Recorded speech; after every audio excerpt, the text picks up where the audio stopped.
This video is sponsored by Card Kingdom. You can visit their store by using my referral link in the description below.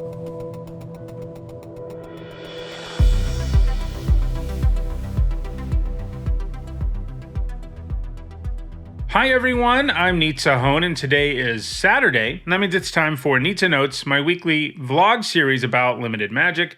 Dominaria United is, still the main format on Arena right now, but we've covered that format a lot at this point, and I wanted to do something a little bit different this week, something I haven't done yet in this series, and that is that this is a mailbag episode, which means I posted on the community tab asking people to ask me questions they wanted me to answer in a video. And these questions obviously are all about limited magic in one way or another, because that's what the series focuses on. And this allows me to sort of talk about a lot of different topics in one video instead of focusing in on one thing. And I think that's a useful thing to do from time to time in a series like this one. So I'm going to read your questions and answer your questions. The first one up is Mario Cancinos. What made you more interested in draft than constructed? And what would be your favorite thing from the draft format? Also, really love your content. Thank you, Mario.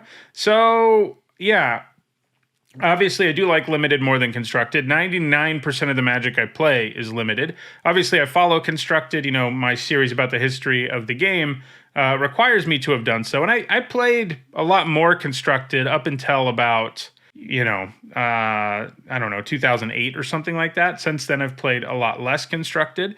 And the reason is basically just that I don't love the idea of playing the same deck over and over and over again, more than, all in a row, more than you would in a draft, for example. Yes, every game is different when you're playing constructed. Yes, matchups are different, things like that. That's all true. But there's a lot more variance, and I think in a good way, in what each game and draft of limited is like. It's different pretty much every time, unless the format's really messed up and, one deck is better than all the others. And that's what makes those formats uninteresting. There's just so much to do in most limited formats. I enjoy the process of drafting, and the challenge of drafting and figuring out what I'm going to put in my deck more than I do, constructing a constructed deck, especially because, generally speaking, if you want to be competitive in Magic, you are usually at least a large portion of your deck is it's a net deck, which is, that's how it is. And I don't think there's anything wrong with that necessarily, but it makes me personally less interested in constructed. And, this is interesting because when I first started playing Magic back in like 1998 or whatever, and until for the next several years, I never played limited. I grew up in a small town in New Mexico where we didn't have a local game store. We didn't have somebody organizing drafts. And, for all those years, up until the release of Mirrodin, I think, that's when I first played limited. I only played constructed. I didn't even really know what limited was. And then, I was introduced to limited, and immediately, when I drafted for the first time, I loved it. It didn't hurt that I did well, I guess. But, it was just an interesting challenge to me. And that was just something that I ended up really liking, and I still like about limited as opposed to constructed. Next up, we've got Lord Waffles, who asked, what mechanic would you like to see turn into an evergreen one, and which evergreen mechanic are you sick of from a limited standpoint? So if you don't know, an evergreen mechanic is one that appears in every set on multiple cards. And so, he's asking me, what of these sorts of mechanics that we see all the time have you had enough of, and what would you like to see more often, more or less? This has already happened to some extent, but in terms of limited, hexproof is an awful mechanic, and really, it's not that great for constructed either, but it is a little less of a problem. And, hexproof used to show up on lower rarity creatures and stuff, and they have sort of phased it out. It shows up on very little anymore. It shows up on usually just really high rarity cards, a few of them in every set now, and Ward has largely replaced it. I think overall, this hexproof versus Ward thing has been good. I think switching to Ward from Hexproof was the right thing to do. And the reason Hexproof is bad is because, not being able to interact in any way with a card, no matter what you do, basically is rough. With Ward, at least, you sort of pay a tax, and then that allows you to do the thing, and it still gets across the same sort of difficulty to kill. It's not quite as powerful, but the nice thing about Ward is you can just assign it different values, and, if they want to effectively give something hexproof, they can just give it like Ward 8 or something. But even then, there is this off chance that you can actually interact with the card. You just need a cheap spell and a bunch of mana. But, that's what I like about Ward. In terms of Ward now being evergreen along with hexproof, that's good. But I'd like to see hexproof gone altogether, even more than it is now. I am glad they don't put it at lower rarities anymore, so someone can just slap an aura on something and run you over, and you just can't do anything about it. It's just a really bad feeling. So yeah, and then what mechanic would I like to see as evergreen? And this is from a limited standpoint. I'd say, and I've talked about this some in my video on the best limited mechanics, and that was mechanics that I think are good for limited Magic, not necessarily powerful, but good for limited Magic. And a couple of the ones on there that I like the most for limited, and I'd like to see more of, are first, modal double-faced lands. So this was a feature that was introduced, and I guess we've only seen so far in Zendikar Rising, where you have these cards that are lands on one side and spells on the other.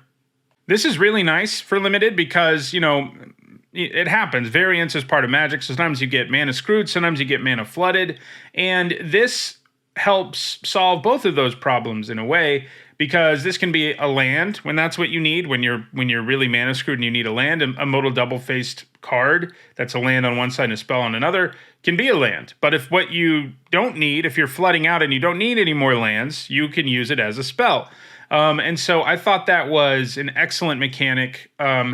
The reason I don't think we'll see it is mostly because of how much of a problem it creates in Constructed.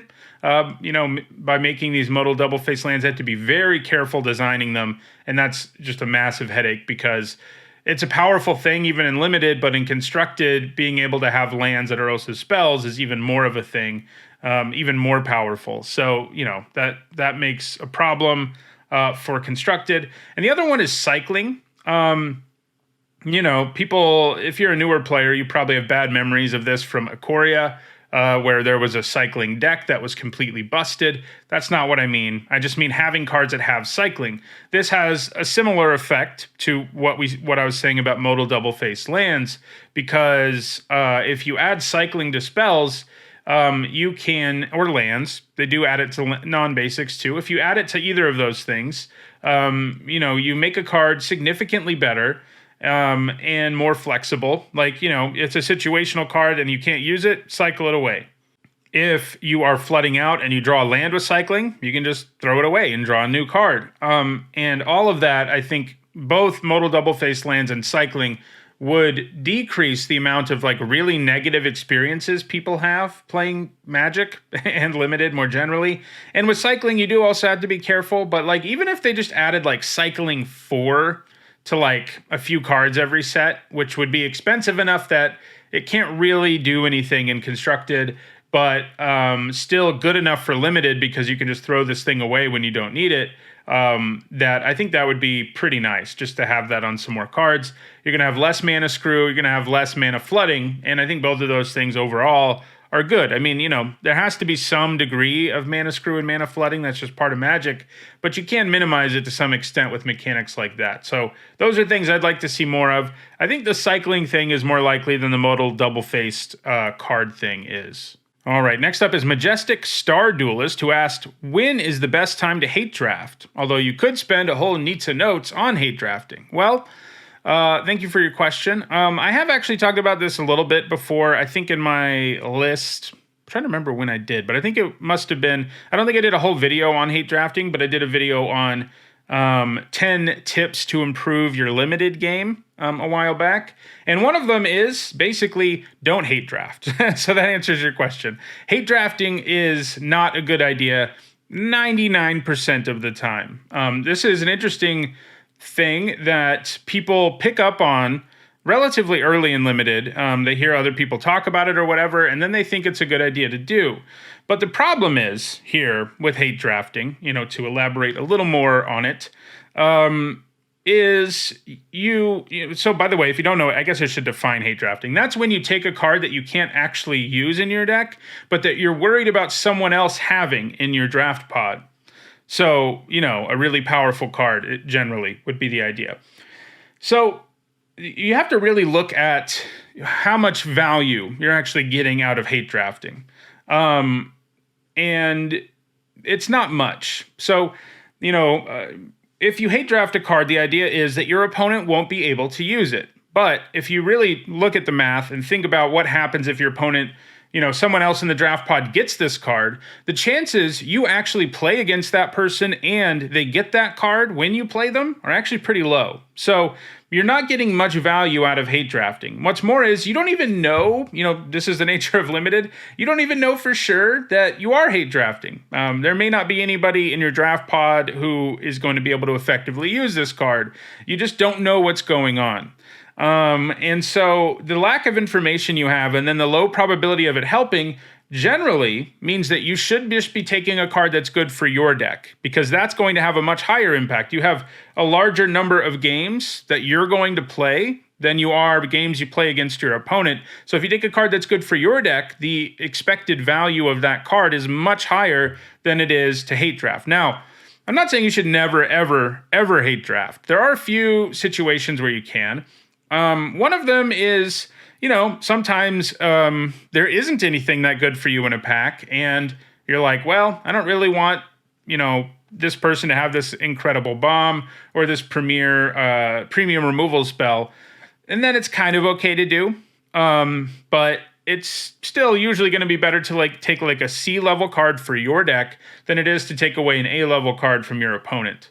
Additionally, there are some other limited formats like team draft and things like that that are much rarer, where it makes more sense to hate draft because you're playing in a different sort of environment where keeping a card out of the entire other team's hands has a higher value for your whole team than it does if you are simply taking one card that you as an individual are going to play against that one deck. And this, especially if it's round robin or something like that, then it makes a lot more sense. Still not amazing. And on Arena, it's completely pointless to hate draft for those of you that are digital only players, because, you don't, the chances you actually even play against someone else who drafted with you are incredibly low. So the value is even lower. But the short answer is don't hate draft. Almost never hate draft is the answer to this question. There's almost never a good time to do it, but there are some corner cases like I mentioned. Next up, there is Ryan Harris, who is a channel member. That's why he has that cool Hoopo badge. If you want to be a channel member, check out the description. He asks, do you think multicolored support makes drafting harder? Currently, Domain is popular for people to pick, but it seems to make decks harder to form than other drafts where it was color pairing, and I think he means 2 color pairs.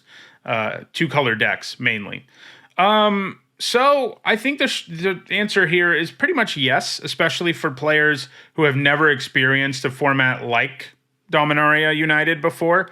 To fill in, Dominaria United had one of the main decks in the format is basically a 4 to 5 color domain deck. You have to make this deck work, you need to end up with a bunch of the dual lands in the set. And, it's strange, especially if you're new to this sort of format, that you would want to take a land over a decent card, in a pack that's almost, we've seen formats where it's true before, like Kaldheim, but it's almost never true that that's what you want to be doing. So it's sort of unnatural. It takes a while to get used to this idea that if you are going into a domain deck, you really need to value dual lands. And it does make draft harder in a sense that if you miss on dual lands and you're drafting a domain deck and you sort of passed on a couple to pick up some other cards and you end up with 4 dual lands, your domain deck's just not going to be good. And so you end up with this train wreck of a deck that,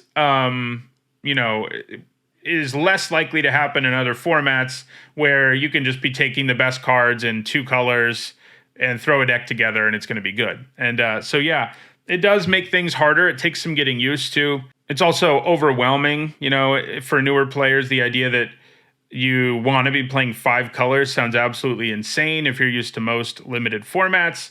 So yeah, it does make it harder for sure. Luckily, there's a lot of content creators out there that have talked about that deck and sort of how to draft it and how to go about it, including me. So that does help, but it is, there's no doubt that is harder, than just simply drafting a 2-color deck would be. Our next question comes from Raphael A.A. Merlot, and he asked, question regarding differences from paper draft to arena. What do you feel are the things arena-only players would suffer the most when experiencing draft in paper for the first time? So there are actually a lot of these, I think. If you're pretty much used to arena, there's a number of things that are going to be kind of challenging for you, I think, if you're not prepared. One of them is like during the draft portion, just having to sort of, take a card and pass a pack. Like the act of having to do that and keep it organized just aren't things arena only players have to think of. You don't have to make sure things are going correctly. The computer just does it for you. Similarly, I think triggers, like, triggers that happen every upkeep and stuff like that. I think stuff like that you're just used to not having to think about on arena will get people. Like if they end up, so missing triggers is going to be a really easy thing. Heck, even shuffling and having to deal with that, like, is a whole other thing that arena players don't have to deal with. Just the absence of a rules engine too that makes sure that everything goes the way it's supposed to. It can be a problem too, especially if you're playing against someone who's a bit unsavory, and sort of doing things that are problematic, like things you don't have to think about when you play arena, like mana weaving and stuff like that. Like, you don't have to worry about it. So there's actually a lot, and those are the ones that pop to my head first. But I think there's probably even more that I'm not thinking of. But there's just a lot of the short answer is the things that arena does for you that you don't have to do yourself on arena, but you do have to do yourself in paper, are going to be new to arena-only players. Next, there is the question from Brad Sievers, who says, hey, longtime viewer, actually just bought a shirt a while back. You can find a link to said shirt and other merchandise in the description. And then he asks, what advice would you give to someone who mainly plays EDH and wants to break into Limited? It feels like a whole different approach to the game, and I'd like some advice on what the best way to experience it would be. So I think this is a good question, and I do think a lot more people need to experience Limited. I do think, obviously, as I already discussed, I think it's a great format. It's my favorite format. So it is a good question to ask. Like, if you're mostly an EDH player, how do you get into Limited? Well, I think the easiest answer probably is to first take part in limited formats that have Commander Draft. And this is formats where you draft and you play the Commander format instead of playing, more normal 40 card limited with no commander. You draft and you actually have a commander like you would in EDH. And those sets are the Commander Legends set, which is, there's the older Commander Legends, and then the very recent one, which should be pretty cheap to pick up, cardkingdom.com/Nizzanotes. And you can pick up the Commander Legends 2 Baldur's Gate. It's a very recent set that isn't that expensive as far as I can tell. So doing one of those, it would be a good transition for you because you can still sort of feel like you're playing Commander because you have a Commander, but you are experiencing Limited. And Limited does have a very different mindset from Commander. In a Commander deck, you pick your Commander from all the cards in Magic, and then you pick your 99 cards from all the cards in Magic. And so you're not doing that in Limited. You are,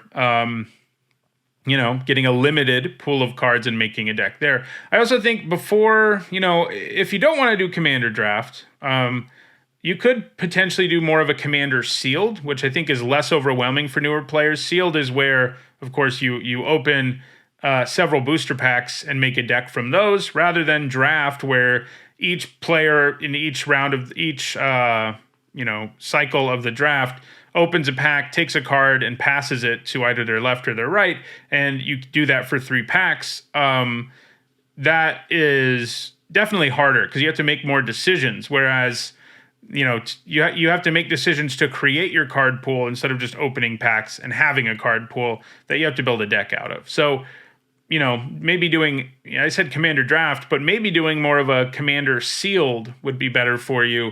So you don't have to experience sort of the pressure and the time limits of doing an actual draft.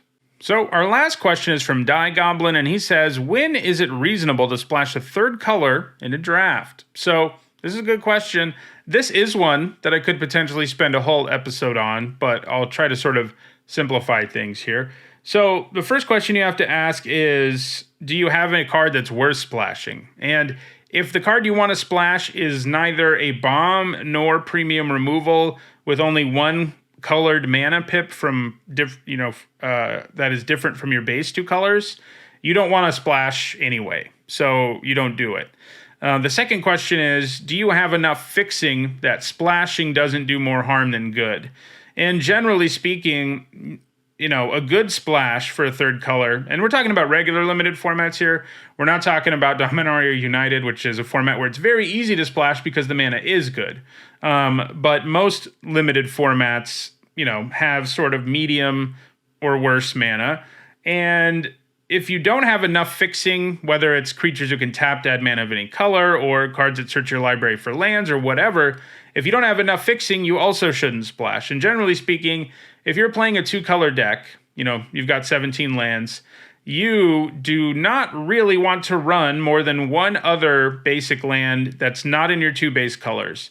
Because once you get beyond that, your mana base is compromised. Because your deck is primarily in 2 other colors, so you really need to draw lands of those colors, and you're decreasing the chances of that happening by splashing. So you really need to find a way to make it so you really only need to run like one basic land that only taps for the splash color.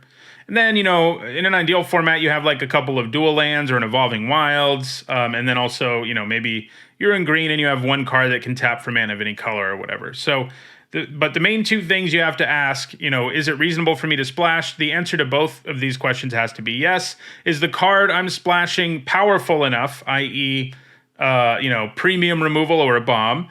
Or, the answer to that has to be yes. And then the second question has to be, can I play this card in my deck without compromising my mana base?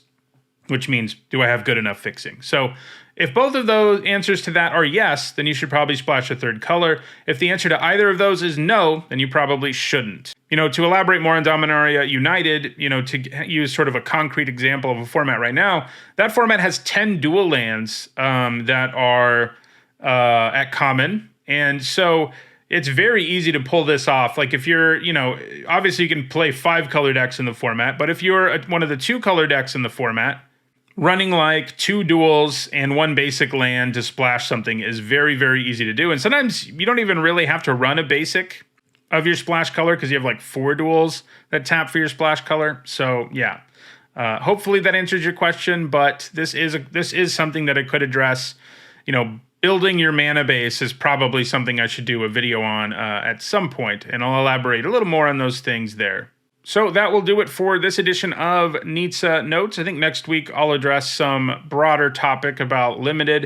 And I think 2 weeks from now will basically be the episode where I talk about the mechanics in the upcoming set, which is pretty crazy. We're just around the corner from Brothers War preview season beginning in earnest. If you enjoyed this video, don't forget to like it and share it so that others can enjoy it too. If you want to make sure you catch future videos, don't forget to subscribe and turn on notifications. If you want to catch up on past episodes in this series, you should see a playlist on your screen shortly. Thanks for watching.